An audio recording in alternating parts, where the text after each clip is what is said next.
Well, hello, listeners out there. It's Angel Regis again. This is Music Gods Magazine, and we have just a wonderful guest this evening with us, Miss Ashley McArthur. She is a director, writer, producer, just a powerhouse, phenomenal entrepreneur and filmmaker. She's the director of Essence-nominated Top 10 web series, Side Chicks. And my goodness, there's so much more, but this is why we're here, to learn about who Miss McArthur is and get to know her and connect with her. Without further ado, Miss Ashley McArthur. Welcome. Welcome, Miss McArthur. How are you today? I'm good. I'm good. I'm currently at work, but I'm good. That's all right. Bills got to get paid, and you know how we do. We wear many, many hats. So that's okay. That is life, isn't it? Yeah, you gotta flip it and invest in yourself, but you gotta keep a roof over your head as well. Yes, ma'am. Yes, ma'am. Absolutely. So, I like to start with getting to know, let's get into the little tidbits of who Miss McArthur is, who Ashley McArthur is. Where are you from originally? I'm actually originally from Brooklyn, New York. Uh, Mm-hmm. I say I'm a northern chick all the way. I've lived in Brooklyn. I lived in Philly. I lived in North Mm-hmm. Jersey. I lived in Maryland. So I usually just say I'm the northern chick. All right, Miss Northern Chick. I like that. Oh my God. So the playing field, um, the creative ground that you have, it's, oh my gosh, it's a lot. New York, Philly, yeah. I can dig it. I can dig it. So how did you know, because I love getting into that part, get into the mindset of who our guests are, and how did you know that this is what you wanted to do? I know we're, plagued with so much as young, men and women, and we don't know what direction to go. We know there's this thing in the pit of our stomach. Right. We don't know what it is yet. We haven't nurtured it yet. We try all different things, but there's this thing that's lighting up and it's blooming, but we're not sure how to birth it. How did you know this is what you wanted to do? So. Well, honestly, growing up, I was always the creative one. I used to draw. I actually acted, and I read a lot of books, and I like to write. So my Mhm. mother, who already knew and saw the gifts in me, she actually birthed it in me, and Mhm. she would put me in activities or anything dealing around, being creative. So she actually helped nurture that gift. Mhm. And the more I did it, of course, the more I learned that I loved it. And there was a camp when we lived in Philadelphia. There was a camp that I was in, and I was like Mhm.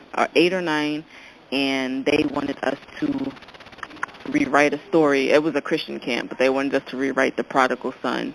Mhm. And I did, and I did it in a play format, and they were just impressed. They thought my mom helped me out and everything, which she didn't. And it Mhm. turned to be like one of my first plays, because at the end of the camp, they actually wanted to use my play. They wanted to use the Wow. script that I wrote. Yeah. Mhm. And then from there, it was just, I might have hopped back from wanting to be Oprah to Mhm. So actually that's all right, though, right? all right, but it was all in entertainment. At the end of the day, it still was in the same field. It just Yes. narrowed down. In high school, I would pass notes, of course, in the hallways on the way to class, but they would be Mhm. stories. I didn't know I was writing scripts, but I was writing scripts. This is Wow. me and my friends, and so even in high school and even somewhat more so like the ninth, 10th grade, that's when I just started doing it, and it got to the point where a lot of my friends always wanted me to do it, and now, I Mhm. mean, I was a straight A student, but I got those notes. I got those notes and on the side, so I would say I was the Yes. lucky one to be groomed and just cultivated in that area early on to really Mhm. know what I wanted to do. So I had the luck of being able to go to college with a focus already. Mhm. Wow. Wow. What I noticed about creative types, and I'm listening to you. I'm like, oh my God, this is so cool. You have so many different areas that you're great at, Mm-hmm. and it amazes me that because not a lot of people can say that. It's either one or the other, or a couple over here. But creative types, my goodness, I love to see the process. I like to talk about the process, hear about the process, and to see them. You can see that passion oozing out of their pores. I'm listening to you, and I can just hear it. Although I'm not seeing you know what I'm saying? But I can hear it, the way you talk about it. How do you, and we have a lot of young, men and women who are listening in on there. They have so many different areas that they're great at, good at. How can one hone in on a particular thing to say, well, this is the path. I'm going to pursue that, make a career out of it. How do you know what area to concentrate more on and not the other? I would say the way I know is going through the rough patch with it and still finding out that I wanted to do it. So let's just say from wanting to do animation early on versus wanting to write or produce. Both of those I loved, but at the same time, I didn't always love it when it was getting difficult. Right. Drawing, when it got difficult, real quick to put that down. Picked it up, put it down. Whereas writing, the directing, and the producing, I still would push forward. So I always say, like, your passion will always motivate you to move forward if that really is your core passion. Because I know we have so many. I would say I knew in the difficult times when it got hard and me still wanting to do it regardless. And that's what I would encourage people. When you have to really sit back and look at it and things get hard, do you still want to do it? Because it's not going to be the same for every passion that you have, but your core one will stick. Right. Like I can't see myself literally not struggling, but basically struggling or fighting to stay in this lane and to continue to do this if I didn't love it. Right. Wow. I love that. I appreciate you sharing that with us. Now, I've been noticing a lot of independent filmmakers. They have great work out there. We just don't know about them unless, someone shares it. We might have been in maybe an event offline, and we happened across it.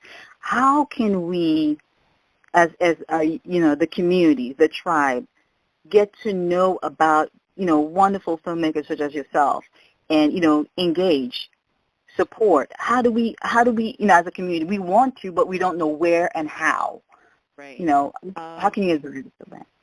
Well, the first place I would start is there's a lot of networking events out here that are geared around film, and a lot of them are free events where they're showcasing a lot of the talent, especially here in Atlanta. There is one event that continues like every Wednesday, and it's called the Screening Room ATL. And it started with millennials who are also, one is an actress, and she saw the need for people to just get seen and have more exposure. She and her name's Kalima Gatson. Her and her partner Christopher, they actually it started so small, but they started this group where they had a venue, and you just come out, they'd find people that were doing independent projects, and they would just feature them. And it started building, and it built even more to where now it's done every Wednesday, and we are always introduced to new talent. We're always introduced to new films, new directors, new writers, and it's a really great networking event too, because you have to, you can't have business cards. You actually have to make a connection. You're either making a social media connection, you're exchanging numbers. So I would definitely say starting there. Of course, there's also a group that I'm a part of. It's called Array, and it's actually Ava DuVernay's. She founded it and started it of, not having a lot of exposure and attention towards more so film and multicultural film, especially on the internet. So she has, and this is something I think that everybody involved in film or even supporters of film should know about. is the Array movement, because she literally focuses on indie films. Like, she's becoming her own distributor even in that. Where, she highlights a lot of independent films. Like, I don't know the most recent one, but they distribute it and do everything. But they have so many free screenings for people all in Atlanta. Like, they're always having a free screening. And it's really just figuring out, once you're at usually one event, you know of more and more and more. Because it is hard. It's hard to just know word of mouth. It's not like we're always in magazines or people pick up newspapers. It's really something that people have to have a will to search for. But outside, I know those are some. And even there is a company out here that's called Liquid Soul Media, and they're a marketing company, and they do premieres and free screenings on so many movies right here in Atlanta. But linking with Bronze Lens Film Festival, that's a really big area too, because once you're plugged in, as far as even being in the audience, you're plugged in. You'll always know about the event. So it's a lot of different channels, but I say once you're searching for it, you'll find it. Right. And I'm also hearing from you, some all the times we tend to be so tethered to online, go out there, ask offline, there's such great opportunities offline, it's alive. I know some people might think it's, it's not, avant-garde or, you know what I mean, but go offline, get network, get to meet people. So many, there's so many free, there's so many events that's always screening so many new projects. And even from film festivals, it's always open, especially Bronze Lens Film Festival. A lot of it is open to the community. So Wow. I like that. I was thinking about while you were explaining to us about how do we connect international film festivals or platforms that allow you to submit your work or your projects. Have you been coming across a lot of those? Or because I know of one, I think it's Piton Film Festival, but I don't know of many others. Are there others that are readily available platforms for, filmmakers such as yourself to submit your work and your projects? Well, honestly, I'm not so up on the international film festivals, but I do. There's I go through what they call Film Freeway, and they have a Free Film Way, which is just a database of all the film festivals basically all over. So it's basically all in one area on this site, and you can, filter exactly what you're looking to submit, where you want to submit it, and then it'll have just a list of film festivals. And that's where a lot of us go to. It's filmsfreeway.com, and there is another one, which I don't know why I am going blank right now. They basically do the same thing, and that's how I submit. There have been people that, ever since I've been doing Side Chick, actually reaching out to me. There's a lot of people in Africa. Wow. Africa reaching out to me to try to get my content to be on. In That's Kenya. Incredible. Yeah, so how that happens and where they, got it from, I guess it's because right now my platform is YouTube, in which I put Side Chick out on. But if they're not coming to me, I'm going to Film Freeway to figure out what fits my projects, because you can't just submit your stuff to any film festival just because it's open. There's still a market for what it is you're putting out, and you have better chances of succeeding or winning or getting some type of recognition or exposure when, it fits you. Right. Now let's segue into Side Chick, the web series. How, I'm always interested in finding out, what was your views? How did you come about to write this and produce it? And, and now it's, it's alive and doing well. How did that come about? Ooh, okay. So I've have experienced someone's story around a side chick, but it really Right. came out of I used to watch Scandal and I watched Mm-hmm. Power, and I Mm-hmm. loved both of the shows. But one thing that I've always noticed myself doing was I was always drawn to the side chick. Right. And it was a guilty pleasure because I loved their storyline, and I always would choose them in, of course, in entertainment, in Right. or whatever world. But in reality, I would not ever vote or choose them. So that started to become frustrating to me, and I'm like, man, wow, like it's the writers, in my opinion, they're never fair with the wife and the other. If Right. or Power, if he had, let's take Tasha. Tasha, Mm-hmm. he didn't really have a chance because they wrote her to be the opposite of him, but they wrote Mm-hmm. her to be the equal, and Right. he pushed us to have kind of vote for the side chick because she was the best one, but it was just the fact Right. that I didn't feel right about that, and I'm like, at least Mm-hmm. give them at least level them out, like start them Right. the audience choose which ones they prefer, but they Right. actually choose who they want you to attach to. And I mean, yes, some people Right. like wife over the side chick, but at the end of the day, the goal was for us to all really care for the other chick. Mm. That basically made me think because I'm like, here we are, we're millennials, and I believe in entertainment and everything we take in. Sometimes we apply to our lives, even though. Right. And so being millennials, a lot of us, honestly, there's a lot of women who think side chicks are cool. Like it's just the thing to do.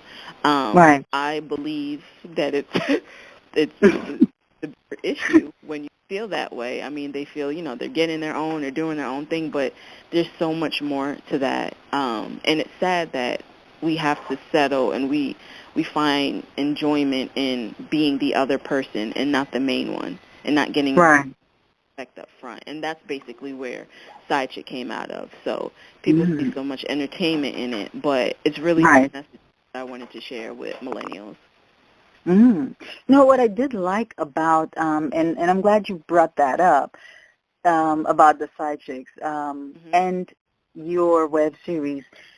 I was drawn to her Yeah, because yeah. when I realized she has a story. They have because a lot of and it's not like I'm trying to glorify being a side chick, But what resonated with me was that you have this young woman. She's got her life. She's doing her thing. Meets this Hmm. young man, but she had a life too. It's not like she gets up every morning and think, you know what I'm going to do today? Hey, I'm a B-side chick. I'm going to become I'm going to become a side chick. She had her own life going, and it's matters of the heart.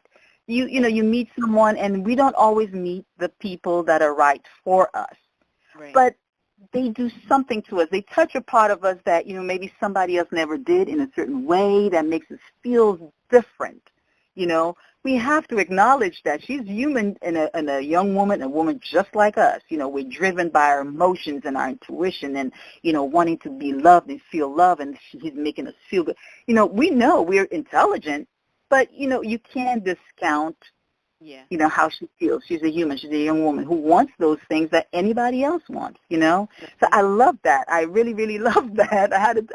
I couldn't wait to talk to you about this. That's the thing is when I first started writing, Mhm. the goal wasn't to glorify that. I just wanted to share my Right. story and give the people the option to see Mhm. that sometimes things happen where you do fall into it, Yeah. but to also show the balance on the other side where it's also Yes. damaging and how damaging it Mhm. can be. We always see sometimes maybe one side more so than the other, but when I was writing the character Lynn, we could say that I didn't necessarily want to like her myself, and the more Right. the more I felt bad. The more I'm like, at the end of the day, she really is just a person that gets caught up, and that's Yes. exploring that side, and that's when I actually started talking to people that walked in those shoes, that was a side chick that never actually intended to be. So I started getting different perspectives.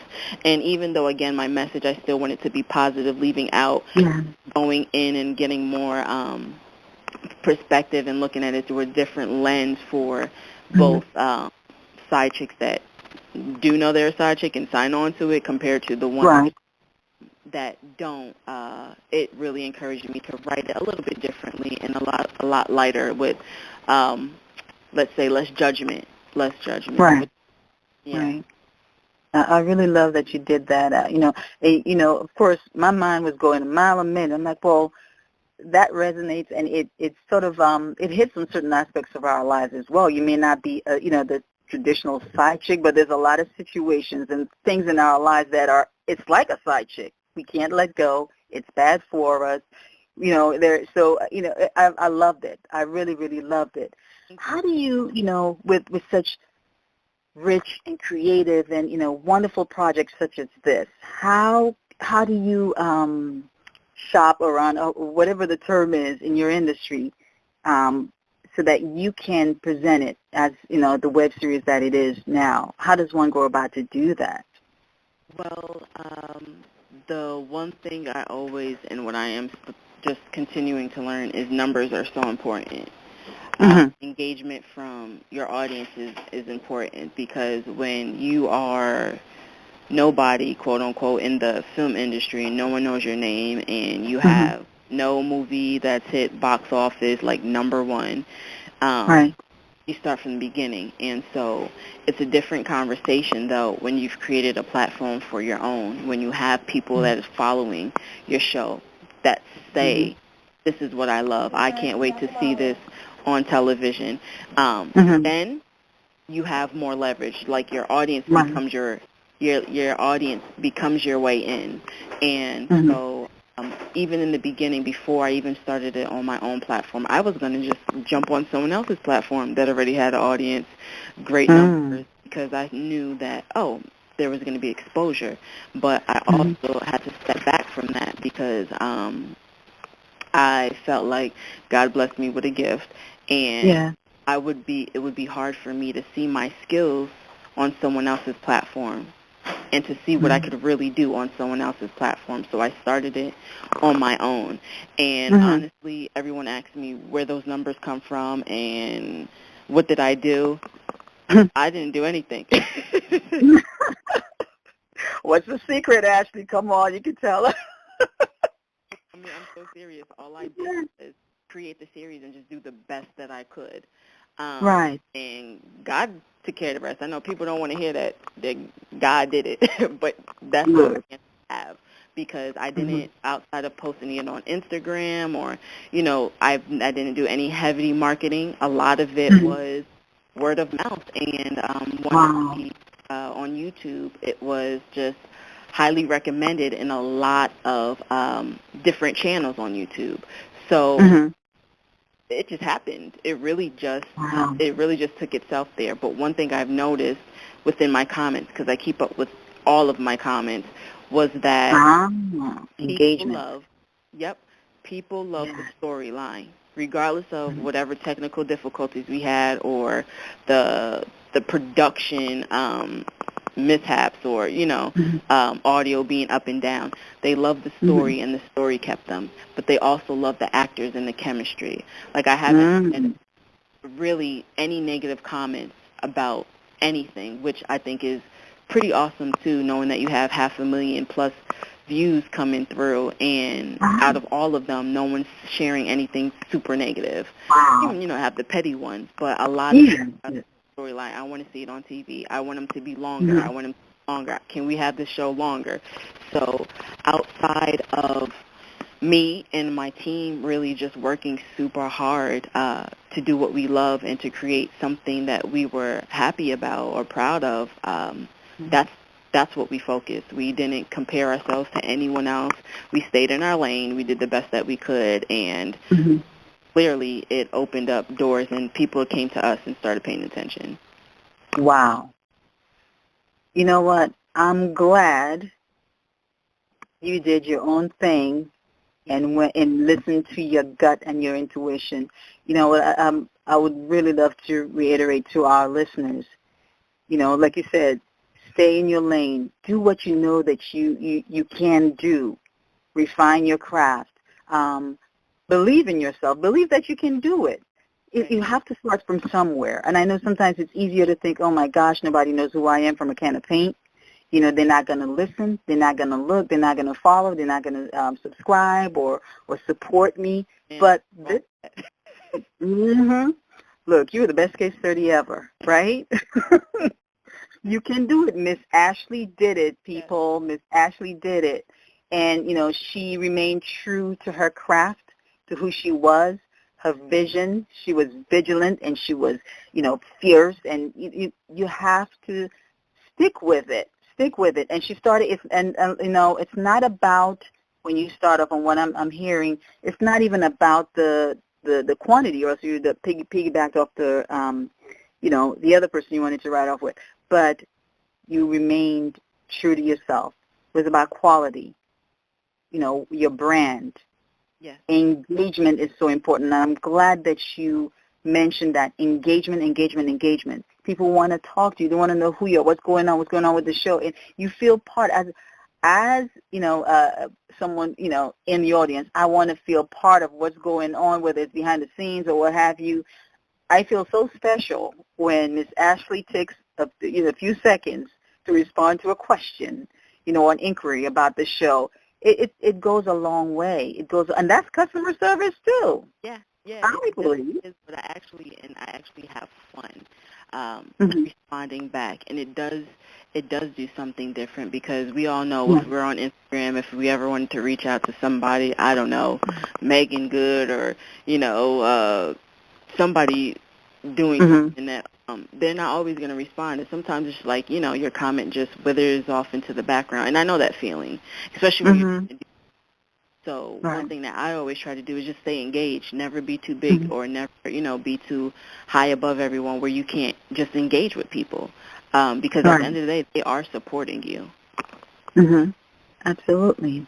Now, as a woman in film, what are some of the challenges that you've seen just throughout your journey thus far that, you'd like to share with us, but you somehow, and I know you found a way to make it through. What's the challenge you've had to face that, you made it through, you learned something from that you can share with us? As a woman, well, one, especially being a young woman, say people challenge you on knowledge. Right. They automatically think that, I heard the term, you don't have enough skin in the game. Yeah. And that's one term that I can't stand, because it's like, okay, even if I don't, you're not giving me opportunity to. So absolutely. Here we are. We're it's like a catch-22.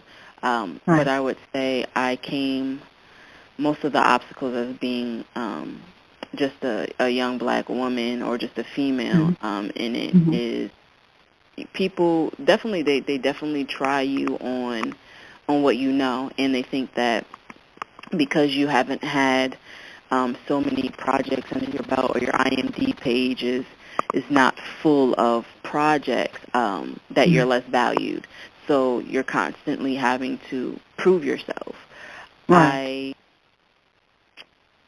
And people try to get over. People definitely try to get over. I don't know if that's a woman thing more so than me just being younger, and they just thinking I don't have the experience. But the funny thing is I actually work with a lot of guys outside of my actresses and stuff. A lot of my crew are males. I don't have a problem with females, but it just happens that way. And I think it's, too, because we have a shortage of females that are operating as DPs or in other positions that are are needed as crew members. Because when you're indie, you cut a lot of people out. Even within the that you need, a lot of people don't operate in that, or it is a shortage. And on top of that, it's also, other people are doing their own thing. And the funny thing is, right now, I'm I'm hearing just stories of people not even liking me because my series is doing well. But I'm like, that's odd because That's I'm always expected, right? But you know how right. that is, Right. right? But that's why I just stay in my lane. I don't like Mm-hmm. cliques. I don't try to put myself in a group. Like, I believe in everyone working together and building one another up, but at the same time Absolutely. you have to be wise with who you even put in your circle. I don't care how Yeah. big they are. You still have to be wise of who you surround yourself with because everyone isn't cheering for you. And you're being Exactly. as a female or as a millennial or as a no-name person in this industry, it's already hard for you. So why would you make it even harder by surrounding yourself with people that aren't for you? So Right. that's I would just say it's probably just the knowledge. I would say is the biggest part. People thinking that you don't have enough experience to succeed. That's what I come. So they don't ever want to. Most people are not trying to take a chance on you. Mm-hmm. Mm-hmm. Oh, wow. That resonated in so many different levels. As a woman, I know women in tech, go through a lot of that. But I'm glad that it's a male-dominated industry in so many areas that but the challenges I know can seem so great, but just listening to you, it's empowering and inspiring to see that you know who Ashley McArthur is, what she is capable of, and what she has done. Do not ever discount that. I don't care if somebody's telling you, well, I've been doing this for 20, I'm sure you're going to hear this, for 25 years, and, you just got here like yesterday. You don't have that many projects under your belt and blah, blah, blah. No, you know who you are. You know what your vision is. You know what that it's something that is God-given. No one can take that away. You're nurturing what's already in you. And I'm just so grateful and thankful that you are staying the course and not letting all this irrelevant white noise throw you off track. Yes. Because that's when So it much. becomes a bit dangerous for you. You know what I mean? Yes. So, oh my gosh. I'm so elated to talk to you today. Well, what is in store for you, I don't know, next 6 months, a year? What can we look forward to? More web series? Well, I'm actually currently in production of season 2 Mm-hmm. of Side Chick, and Mm-hmm. this time, of course, we're stepping it up 100. Like, we're really giving it our all as far as the quality. Mm-hmm. It's a little longer this time, Mm-hmm. but it's more meat with season 2. And the reason, of course, we're staying with that is because we started it, and that's what our audience is loving, and we're gaining more exposure, but more trust. And so we're creating an audience that love the content that we're putting out. So we're definitely not going to let Side Chick just go to bed. Right. Right now, we're just trying to see where it takes us. And the funny thing is there are a lot of people, believe it or not, that are reaching out and trying to get this content. And we have, been looking at some networks and stuff as well. But we're just trying to do the best that we can with what we have and Right. have more opportunities present itself. And the great thing is that there are. But outside of Side Chick, the next project, once I put Side Chick down, because Side Chick is going to take 6 months to get off the ground. Right. But after Side Chick, season 2, there will be a season 3. And the great thing is, because I am the writer, I'm the producer and the director, I get to dictate if it keeps going.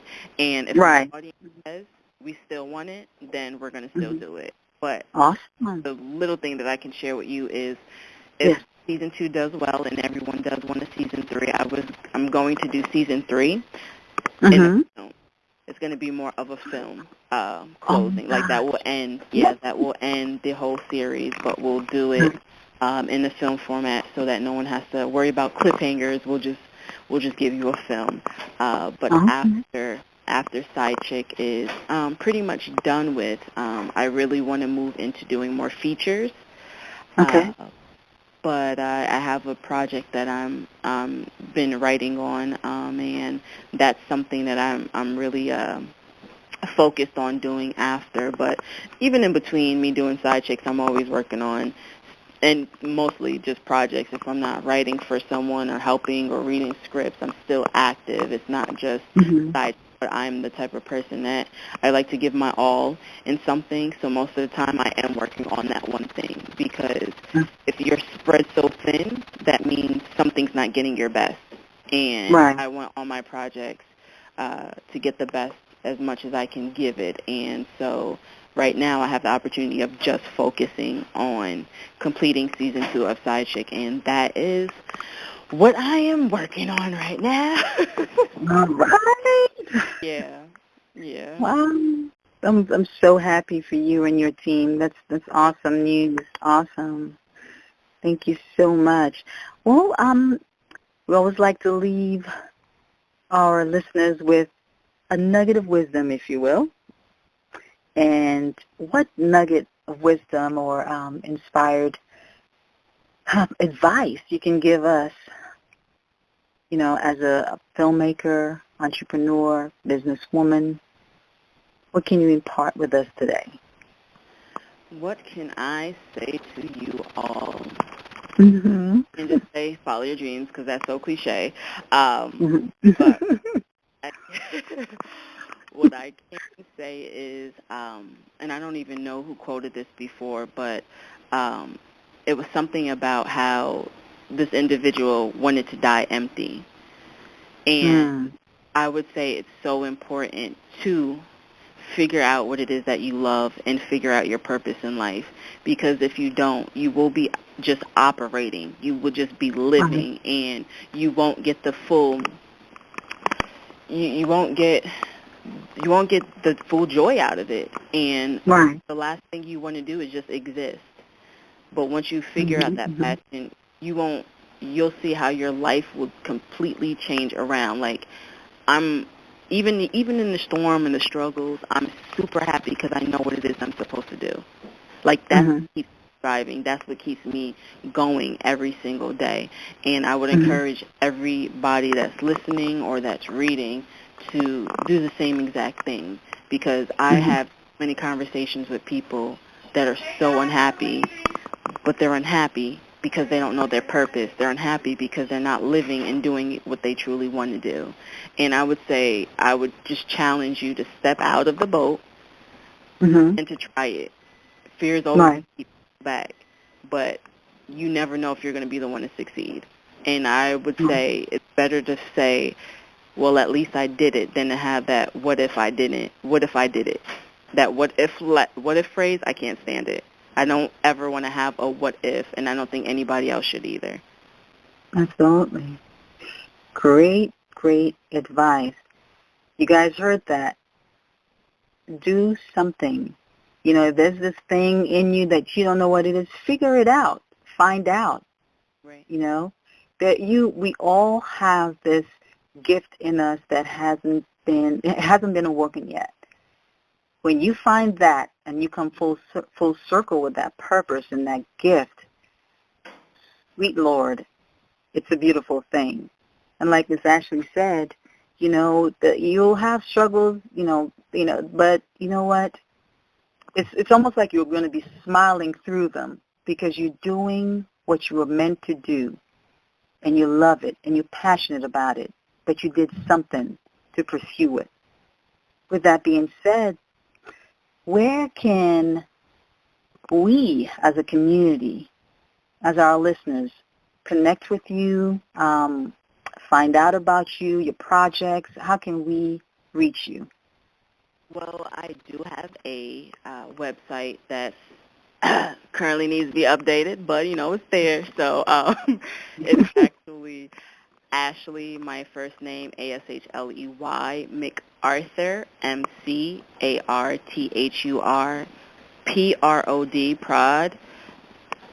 prod.com. So AshleyMcArthurProd.com. And it has, like I said, it needs to be updated, but there it has some projects, even just from the beginning when I first started. So disclaimer, don't judge me on my beginning. And too, a lot of the connections I make too, a lot on Instagram. I am on Mm-hmm. IG, and I use IG more so than anything. And Mm-hmm. my handle is Ash, ASH, McCart, MCART, the number 3. So it's Ash MCart 3.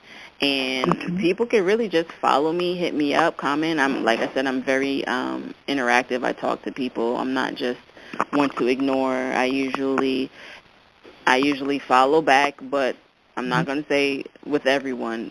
I can't just be following everybody, but Right. hit me up, follow me, and connect. And if there's something, if you do music or um, even film, like let's connect, because I'm always open to collaborate. Mm-hmm. Mm-hmm. Well, thank you so much, Miss Ashley McArthur. It was Thank great chatting with you today. We learned a lot. I learned a lot. I know I did. you. Yeah, that can help. Please. Let's stay connected because now, listen, now you're part of the Music Gods family, and we're not letting you go. You're tethered to us. So I'm just letting you know that, and our audience heard that first. Miss Ashley McArthur is tethered to us. She can't go anywhere. We love her. Like first interview. We appreciate you, and we love the work that you're doing. I especially appreciate that you and I want our audience to our listeners out there to hear this. You listened to your intuition. You listened to that fire that was burning in the pit of your stomach, and you did something about it. You didn't wait. You went out there and you explored, and now you are a burgeoning filmmaker. Wonderful, phenomenal young woman, entrepreneur, doing what lights you up, being part of that creative process, and, you just doing something that you're passionate about. And we love the result. We're experiencing it right now. So thank you so much for stopping by and chatting with us. It was awesomeness. Thank you. This is Ashley MC. I am the filmmaker, creator, writer, producer of the hot series in Atlanta, Side Chick, and I'm chilling with the Music Gods. One, I have to say, Gods, gifted artists with dope skills. Honored to be a part of this and to just be able to chat and really give some knowledge to the audience, but more so I'm really excited about just Music Gods and what it is that they're trying to do and just give more exposure and highlight us as well because we're a community and we need to support one another. So shout out to you all. Thank you so much for even featuring me, and I'm just excited for all your future endeavors.